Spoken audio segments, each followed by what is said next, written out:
Olá pessoal, tudo bem com vocês? Professor Marcos aqui de novo, hoje para falar sobre Olavo de Carvalho. Sei que estou meio sumido aí das redes ultimamente, as atividades estão muito intensas, muitas coisas para fazer, então nem sempre estou conseguindo ter tempo para conseguir postar algumas coisas aí para vocês, mas hoje consegui esse tempinho aqui. Vamos lá responder a essas questões que tem me colocado recentemente nas caixinhas sobre o Olavo de Carvalho.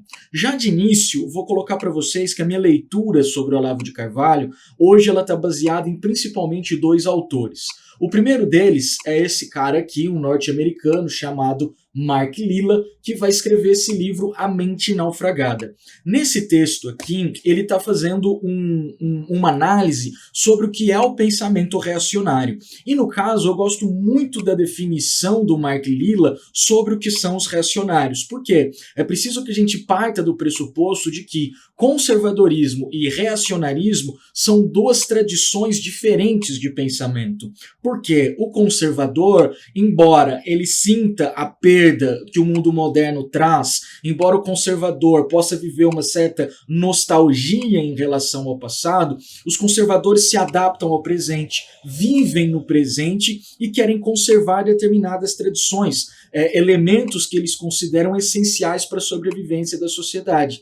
Mas, ao mesmo tempo, esses conservadores eles têm noção da necessidade de mudanças, de que aspectos da sociedade precisam se transformar, enfim, então eles toleram mudanças. Só que, claro, essas mudanças elas são graduais, essas mudanças elas não são totais e nunca serão revolucionárias. Agora, no caso dos reacionários, na definição do Mark Lilla, ou Mark Lilla, como alguns chamam também, ele vai dizer, olha, o reacionário ele é um exilado no tempo. Enquanto todo mundo vê o tempo correndo, ele só enxerga os destroços do paraíso. Então, desse ponto de vista, o reacionário, embora seja um produto da modernidade, ele existe dentro dessa mesma modernidade para negá-la. No sentido de que ele vê essa mesma passagem do tempo como um sintoma de decadência. Então, o lance do Olavo de Carvalho, para a gente entender o que ele está propondo dentro da sociedade brasileira, é exatamente partindo dessa noção de que ele é efetivamente um reacionário. E por isso ele sente a passagem do tempo exatamente a partir dessa sensação de decadência. E é aí que ele consegue fazer essas comparações absurdas, esses raciocínios completamente translocados, de comparar, por exemplo, Epicuro e Marx. Porque dentro desse grande jardim das aflições, que é o pensamento do Olavo de Carvalho, todos esses pensadores, todos esses elementos compartilham do mesmo sintoma de decadência.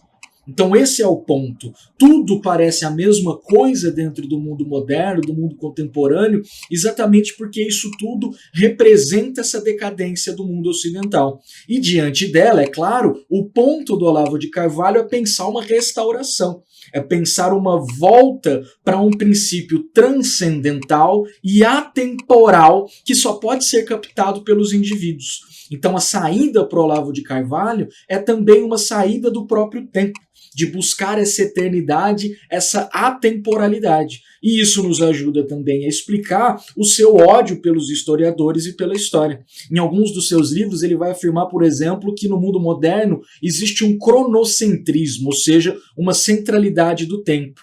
E ele vai dizer, olha, a pior coisa para uma pessoa, para um homem, é ser do seu próprio tempo. Então aquela ideia do Mark Bloch, por exemplo, a história, a ciência dos homens no tempo, todo historiador é fruto do seu tempo, o Olavo é radicalmente contrário a isso. Porque a grandeza na perspectiva dele está em ser atemporal, está em não ser do seu próprio tempo. E aí ele começa a pensar como que o passado é que tem que julgar o presente e não o contrário. Claro que isso é uma impossibilidade lógica. Como historiadores, nós sabemos isso. O passado ele não existe mais. E na medida em que ele não existe mais, o único modo de se falar sobre o passado é a partir do presente. Mas, de qualquer maneira, ele parte de um pressuposto teórico, embora ilógico, de que existem ideias atemporais e o nosso tempo tem que ser medido por essas ideias atemporais. Então, por isso, existe esse sintoma da decadência e também essa busca por essas ideias atemporais. Mas, por outro lado, tem uma outra leitura que eu gostei muito de fazer e que me abriu a cabeça para uma perspectiva sobre o Olavo que eu não tinha pensado ainda. É esse livro aqui do Martim Vázquez da Cunha, que se chama A Tirania dos Especialistas. Desde a revolta das elites do PT até a revolta do subsolo de Olavo de Carvalho. Enfim, tem essa questão de um capítulo sobre a esquerda, que não nos interessa nesse momento aqui, mas os capítulos sobre a direita e o Olavo de Carvalho, eles são muitíssimo interessantes. Por quê? Ele parte dessa definição do Mark Lilla, que eu não tinha lido ele e já tinha essa mesma percepção do Mark Lilla, então fiquei muito feliz de ler isso, outra pessoa pensando a mesma coisa que eu, mas ele adicionou uma outra leitura de um outro autor que eu não conhecia e que eu achei sensacional. Porque ele vai dizer o seguinte, olha, apesar do Olavo ser um reacionário, ele tem um tom moderno no sentido de que ele quer transformar a realidade, mesmo que essa transformação seja uma restauração. Mas ele é um cara que pretende alterar o curso da história. E aí ele vai usar como recurso um pensador conservador chamado Michael Oakeshott, para dizer, olha, existe uma política da fé e uma política do ceticismo.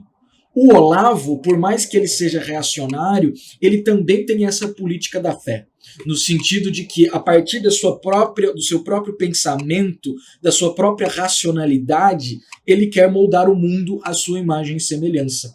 Então, observar o Olavo, é preciso perceber essa complexidade desses dois movimentos na sua figura. Um movimento reacionário que nega a modernidade, ao mesmo tempo em que existe também um elemento moderno que pretende a transformação da realidade a partir dessa perspectiva absolutamente reacionária. Enfim, então o combate a essas ideias, inclusive, ele precisa ser feito nesse campo, no sentido de demonstrar como essa proposta de transformação da realidade, ela parte de pressupostos filosóficos históricos absolutamente sem sentido, e também conduz a uma perspectiva completamente antidemocrática dentro da sociedade. Porque democracia significa exatamente um regime de instabilidade das verdades.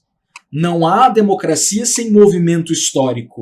Democracia é movimento. Então, se você tem uma pessoa que está pensando ideias eternas, atemporais, isso não cabe dentro de uma perspectiva democrática. Então, democracia é historicidade. E se você recusa a historicidade, ao mesmo tempo você está recusando a democracia. Enfim, algumas questões aí nesse domingão para vocês pensarem sobre Olavo de Carvalho. É isso, curtam, comentem, deixem sua opinião aí, me digam o que vocês acharam do vídeo. E é isso, fiquem bem, até mais. Espero na semana que vem estar mais presente aqui no perfil. Muito obrigado a todo mundo que tem seguido as mensagens, está sendo sensacional essa experiência aqui com vocês. Então é isso, muito obrigado, até a próxima, fui!